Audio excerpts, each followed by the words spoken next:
handful of YouTube creators are suing YouTube and Google for demonetizing and age restricting LGBTQ plus content.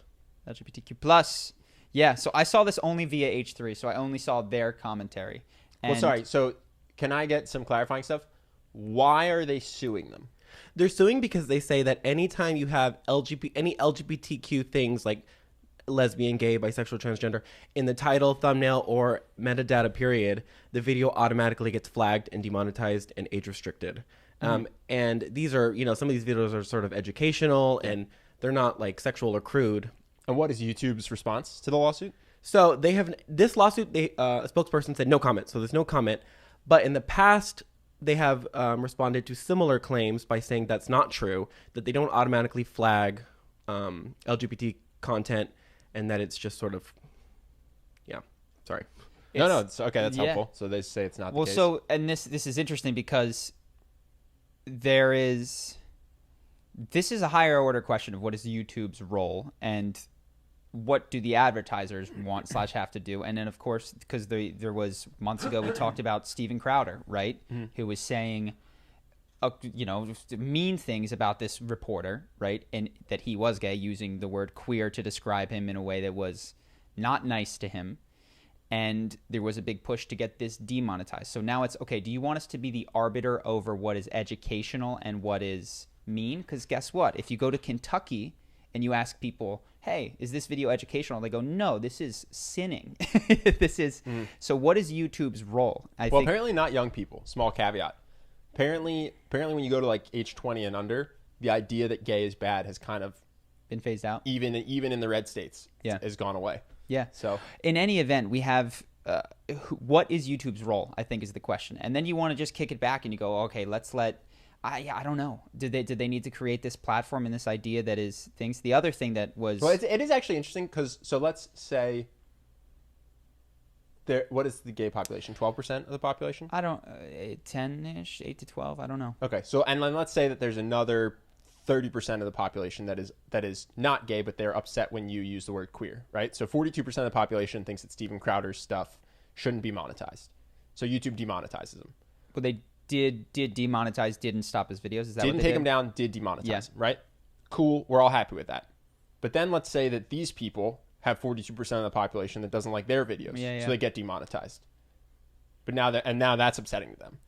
Well, the other thing is YouTube would like to monetize everything. Let's be clear. Yeah. YouTube wants 10 ads on every video if you'll just watch them.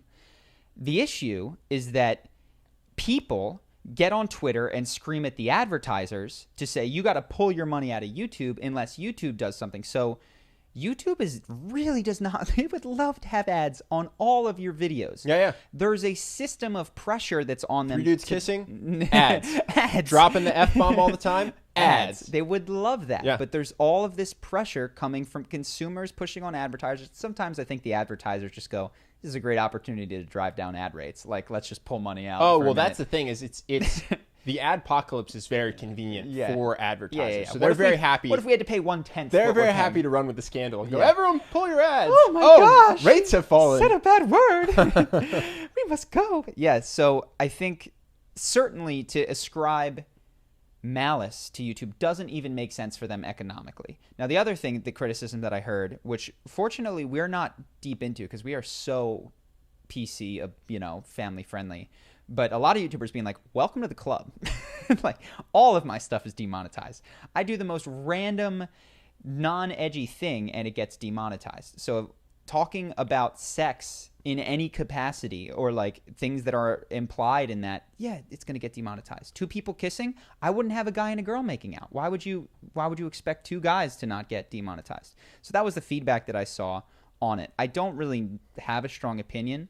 The one thing that I heard within the video, which was confusing to me, is, okay, YouTube is infringing on our free speech. I'm not sure about that. I'd be really interested to see if leaving a video up, if it's not affected by the algorithm, but not allowing it to be monetized, is a free speech issue. I'm not certain.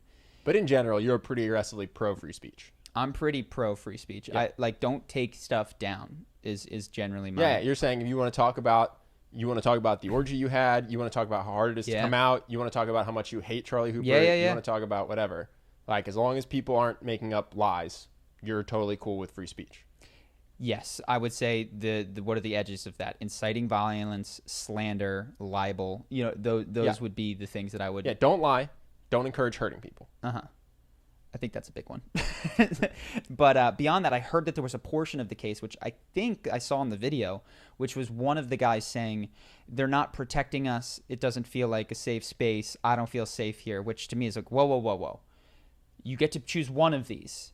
You get to demand all things free, or you get to curb free speech and say, I don't like this. You don't get to do both and then just put yourself at the epicenter of I decide what's good. Yeah, but what if I could say whatever I wanted, but then I could also make sure other people didn't say things I didn't like? Yeah. Why can't I do that? Well, that's a good question. Thank you. I think what you have to do is apply the Rawlsian thing of, or even the Kantian of the categorical imperative. Like, you get to pick a rule for everyone. Yeah. Pretend you don't know who you are. Ben Altman can say whatever he wants, and Ben Altman gets to choose what gets taken But then down. you get reincarnated into a body that's not Ben Altman. Well, I would change. That I would change. I'm just saying it seems very reasonable. I think the only issue is they've picked themselves, and they should have picked me. So I thought that the most confused thing about it that I saw was that point. The issue of are they demonetizing? I actually do think it comes down, because I could imagine a world where I don't think it's the case, where YouTube is aggressively censoring this stuff. I don't know the facts. It's possible. Doesn't seem likely given their profit motive. It's also super reasonable to want that. It's not a reasonable position to hold, but it's like, I get it.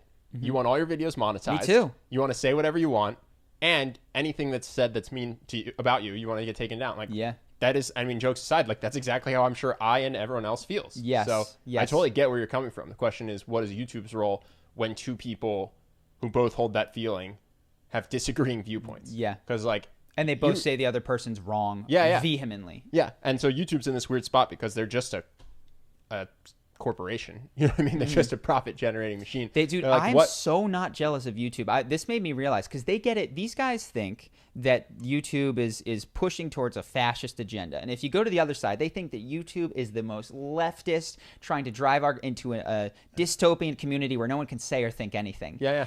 What a miserable way to wake up every day to tweets from opposing sides telling you that you're a shill for the other side. Well, this is the tough thing is you just have to assume that whatever your desired policy is, someone that's your opposite has the same desired policy. But then they scream false equivalency. That's a false equivalency, and they scream at it, and it's such a bummer of a position to be in. I did look this up. I heard they were not profitable for a very long time. YouTube? Yes, for a very long time. They may have turned that corner, but then of course they get bashed with this adpocalypse all the time. I'm surprised that YouTube wouldn't just find specific advertisers. Like, surely there are advertisers whose demo is homosexual LGBT To be people. clear, they have a mature rating content. This is the thing that we haven't done that I want to do. If you want to understand the YouTube algorithm for real, create an advertiser account. That's going to teach you all about how this thing actually works. Interesting. So this is how people have found out that they have ratings that you can't see. They have an M rating for mature, and you can choose I want to be on M-rated videos or I don't want to be on M-rated videos. That's a thing I'm just saying, I don't know the brands, but I would think that what YouTube should do is be like, do you want to advertise to everyone? Do you want to advertise mostly to conservative Republican people? Do you want to advertise only to the LGBTQ They have community? that. And I don't know that their videos are totally demonetized. They might have gotten that yellow, which is limited ads, and only the advertisers that click. Now, the big ad spenders are Procter & Gamble, these massive corporations that just go, G for general. I just want to put my stuff in front of housewives. Sure, I'm just thinking someone, I don't know the brand, but like Somebody someone does. must want to have just that community. I would be interested to see the pie chart. This is actually what would be fascinating. The breakdown of videos on YouTube and where they fall into, and what percentage have no ads and what percentage are just only people who opt into this get ads. Yeah. I think everyone that's not a YouTuber is officially over this time. Yeah. We've gone deep. So, last thought. We are not mature, which is why we have decent ad rev. So, no swearing, Ben. Yeah. Well, the podcast is a separate business from Charisma on Command. To be fair, you know how much we made this month on ad rev? From the podcast? Yeah. How much? I'll give you a hint. We could both go to Chipotle. Really? We made money? If we don't get guac. I didn't know we had made money at all. We could both get at Chipotle. Let's do it. Thanks for watching, everybody. This burrito is brought to me by all of you. This guacless burrito. I appreciate you. I didn't even know we were monetizing. Yeah. It's like $18.